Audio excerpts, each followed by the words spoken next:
Yeah, by round of applause. How many people in here have actually been in a car accident? By round of applause, have actually been in a car accident. Yeah? Yeah. You ever get out the car and look at the person's car that hit you and look at them and judge based on appearance if they have car insurance? Ever do that before? Right, like the last girl that hit me, right? I noticed that she was missing like the back half of her car, but even though she T-boned me with the front, which means she's done this before, and I didn't have to ask her what her name was because I can read it on her chest tattoo, right? But I still had hope. I was like, maybe she has car insurance. So I walk over to her, I was like, hey, do you have car insurance? And she looks at me and she goes, what had happened is... I'm like, son of a bitch, she's got nothing. Damn it, I'm paying for everything. Right? Because no good news has ever followed that phrase, what had happened was, right? In the history of what had happened was, no good news has followed that phrase. You know, so now I'm angry. I'm like, are you sure? Do you have car insurance? She goes, I was on my way to get some.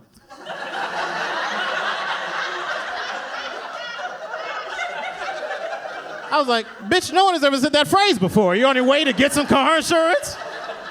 So I was like, where were you on your way to get some car insurance? Then she goes, the car insurance factory. I'm like, wow. I was like, is that your final answer? She goes, what is the car insurance factory? I'm like, we're not playing Jeopardy. Do you have car insurance or not? Right? So then, like an idiot, I called the cops, you know, and I didn't know that the cops don't show up for anything in this city. Right? The cops are the laziest people you ever... The Philadelphia cops, they don't show up for anything, right? For those of you who live in the suburbs, I'm so jealous of you. You can call the cops for anything, right? You can be like, hello, this is a suspicious-looking squirrel in my neighborhood. It's not native to this region. I looked it up in the almanac. It's not supposed to be in this neighborhood. I think it's a terrorist, illegal immigrant squirrel. Please help. All right? You call the cops in the city, 911 acts like you're bothering them. All right? You're like, hello, what? It's like, I'm sorry, my friend is having a seizure. I'll tell him you said to walk it off and be a man. Sorry about that. Yeah. So the cops don't show up, you know.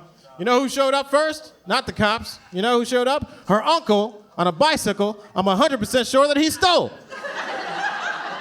Right? It was like a 55-year-old guy shows up with a do-rag and a wife beater on a 5-year-old girl's bicycle.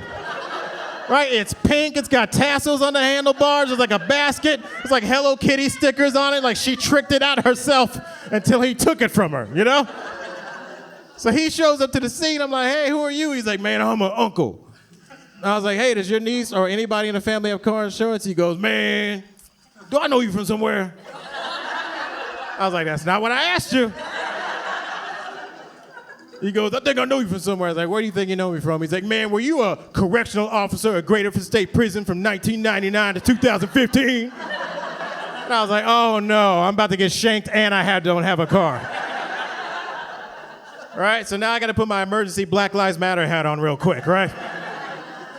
You know, I get back, why? Were you locked up unfairly, unjustly by a systematic system of oppression that's been oppressing the black man for over 300 years since a modern-day slavery system, which is a prison system, brother. You know what I'm saying?